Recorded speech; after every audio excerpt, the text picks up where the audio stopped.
quero tomar como meu texto de hoje 1 Coríntios, capítulo 10, começando com o versículo 12. Aquele, pois, que pensa estar em pé, veja que não caia. Não vos sobreveio tentação, ouçam isto, não vos sobreveio tentação que não fosse humana. Todo ser humano enfrenta tentações no decorrer de sua vida, mas Deus é fiel e não permitirá que sejais tentados além das vossas forças. Pelo contrário, juntamente com a tentação vos proverá livramento, de sorte que a possais suportar. Deus provê o escape, se você conhece a Cristo.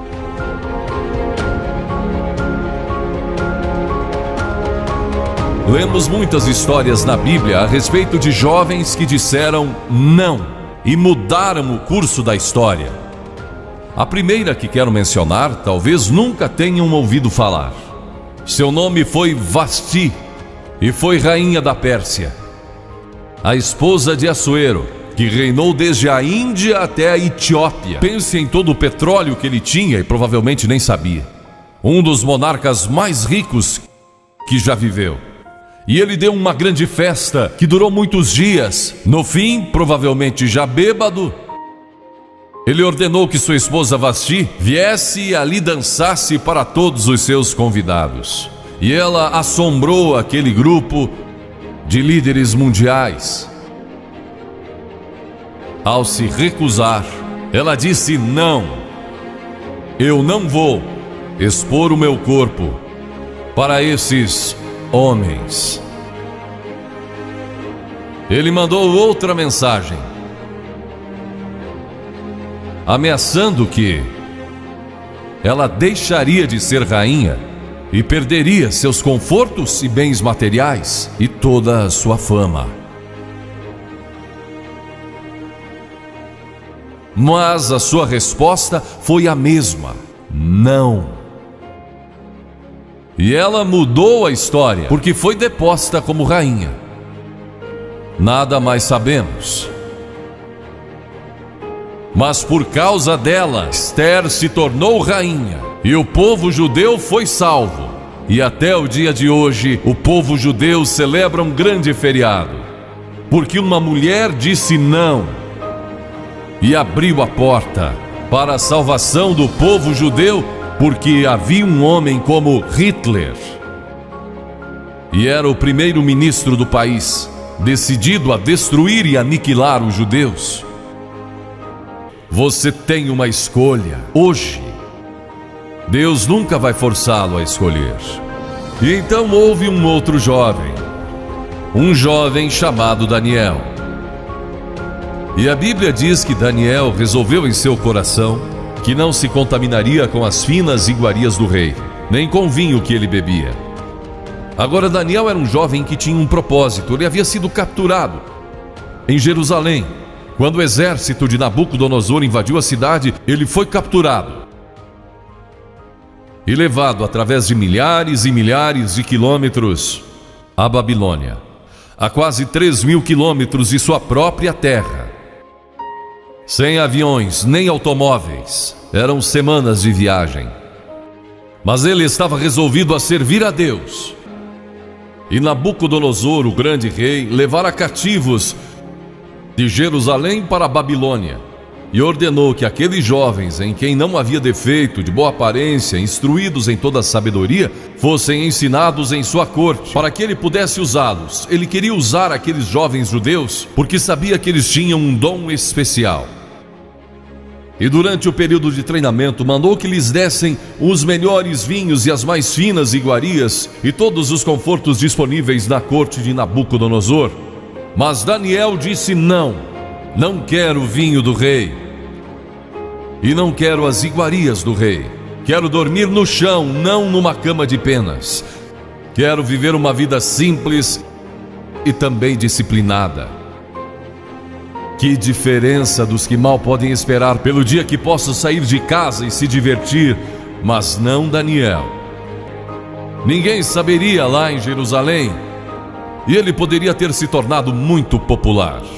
Mas esse primeiro não, quando jovem, preparou-o para o grande não, quando era primeiro-ministro da Babilônia, e foi lançado na cova dos leões, porque não abandonou sua fé em Deus. E então houve um outro jovem chamado José, que foi vendido para o Egito pelos seus irmãos e se tornou escravo de um homem chamado Potifar. E Potifar tinha uma linda esposa. E José era forte e bonito. E em Gênesis, no capítulo 39, se quiserem ler a história, lemos a respeito da tentação de José. A esposa de Potifar se apaixonou por José, porque José se tornou mordomo de toda a casa de Potifar, cuidando dos seus negócios, e ela viu aquele belo jovem, viril e de boa aparência, andando pela casa e pelo jardim, cuidando dos negócios todos os dias, e ela o cobiçou. E disse: deita-te comigo. Ele disse: não. E acrescentou: não posso fazer isso ao meu senhor, que me confiou tudo o que tem, exceto sua esposa. Não posso pecar contra Deus, o Deus dos meus pais. Ele estava longe de casa, quem saberia?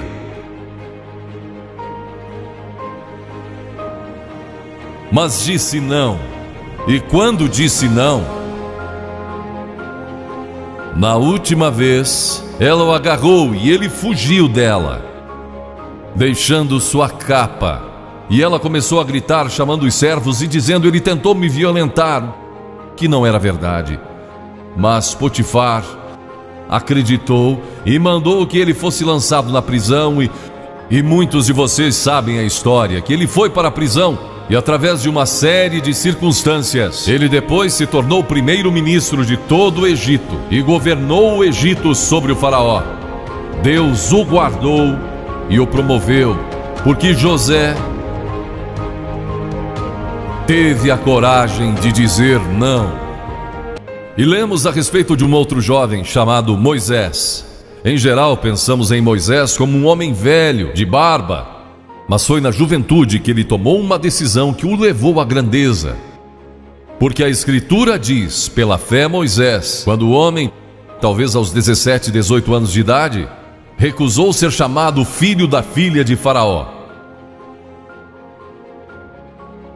Recusou, ele fez uma escolha, preferindo ser maltratado junto com o povo de Deus, a usufruir prazeres transitórios do pecado. Agora observe que ele estava no Egito. Era filho da filha do faraó, herdeiro do trono do Egito. E talvez seria o próximo faraó. Mas ele fez uma escolha, porque sabia que seu povo, o povo de Israel, era escravo dos egípcios. E ele teve que tomar uma decisão no auge de sua glória. E no auge de tudo o que lhe foi oferecido. E ele disse não a Faraó: não vou ser seu filho, prefiro sofrer e morrer com meu povo, e servir o Deus vivo e verdadeiro. E foi exatamente o que ele fez. E conhecemos Moisés hoje como um dos grandes homens da história. Ele rejeitou os prazeres transitórios do pecado. E então o último é Jesus. Jesus foi tentado em todas as coisas à nossa semelhança, mas sem nenhum pecado. Quer dizer que Jesus foi tentado a mentir? Sim. Que Jesus foi tentado a cobiçar? Sim. Que ele foi tentado a adulterar? Sim. Que Jesus foi tentado a roubar? Sim. Ele foi tentado em todas as coisas, como nós, mas sem pecado. Como ele teve vitória sobre a tentação? A Bíblia nos diz no capítulo 4 de Mateus e em muitos outros textos, mas vou falar só deste. O diabo veio a ele quando ele estava faminto e sedento e disse: se és o Filho de Deus, manda que essas pedras se tornem em pães. Observem que ele tentou colocar dúvidas na mente de Jesus quanto à sua identidade. Agora Jesus era o Filho de Deus. nascido de uma virgem, filho de Deus, que foi ressuscitado dos mortos pelo poder de Deus e está vivo hoje. Mas o diabo pôs dúvidas em sua mente. Ele estava fraco e cansado e faminto, um ser humano. Ele não enfrentou o diabo como filho de Deus, enfrentou como homem. E ele sempre respondeu citando as Escrituras. É por isso que você deve decorar as Escrituras. Nem só de pão viverá o homem, mas de toda palavra que procede da boca de Deus. Jesus disse que há uma coisa que é mais importante que a comida, sexo e coisas materiais. É sua vida espiritual.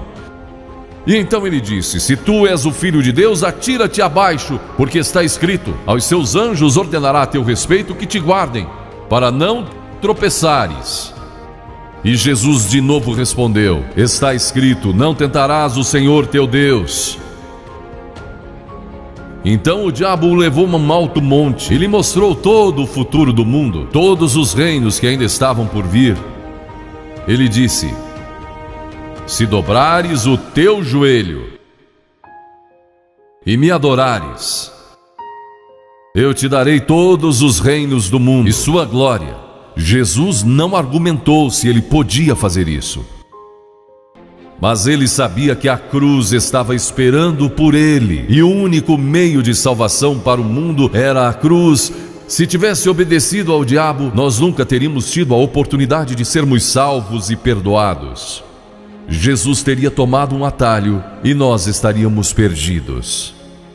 Mas Jesus disse: retira-te, Satanás, porque está escrito: ao Senhor teu Deus adorarás e só a Ele darás culto. E assim o diabo o deixou, e anjos vieram e o serviram. Observe como Jesus enfrentou o diabo ao ser tentado. Primeiro, ele citou as Escrituras. Segundo, ele estava cheio do Espírito Santo. E terceiro, estava na vontade de Deus. Você está disposto a dizer não às tentações do diabo? Está? Pense nisso. E está disposto a dizer sim às declarações de Cristo, de que Ele é Filho de Deus? Deus está disposto a perdoar todo o seu passado hoje por causa da cruz. Deus está disposto a dizer: eu perdoo você, porque Ele ama você. E Deus se interessa por você como se você fosse a única pessoa em todo o mundo. Você diz: o que preciso fazer?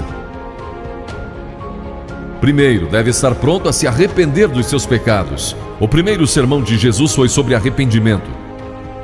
E a palavra arrependimento significa mudança, mudar suas ideias, mudar seu estilo de vida. Deixar que Cristo entre e o ajude a mudar. Está pronto a fazer isso? Não pode mudar por si mesmo, mas Ele o ajudará a mudar. Não que você será perfeito. Significa que vai dar à sua vida uma nova direção, e Ele estará com você para ajudá-lo à medida que você anda dia a dia com Cristo. Você vai falhar e vai errar, não vai ser perfeito, mas Cristo estará com você. Se estiver pronto a se arrepender, diga a Deus nesta hora: eu pequei e me arrependo, e estou pronto a mudar. E então a segunda coisa é que você o recebe pela fé. Há certas coisas que podemos compreender, mas muitas delas você não pode entender. Tem que vir como uma criança, dizendo: não posso entender tudo, mas eu te recebo em meu coração hoje pela fé. Pela fé que somos salvos, pela fé e não por obras, para que ninguém se glorie. Pela graça que somos salvos. E então a terceira coisa: você está pronto a sair daqui hoje dizendo: vou segui-lo e servi-lo o melhor que me for possível. Você que está assistindo pela internet no século 21, no Brasil ou em outras partes do mundo, também pode tomar uma decisão por Cristo agora. Entregue a sua vida a Cristo hoje. Que Deus o ajude a tomar essa decisão hoje. E procure uma igreja mais próxima. Se o vídeo foi importante para você, Dê o seu like, comente, compartilhe no seu WhatsApp ou Facebook e não esqueça de fazer a sua inscrição em nosso canal e acionar o sininho de notificações. Obrigado.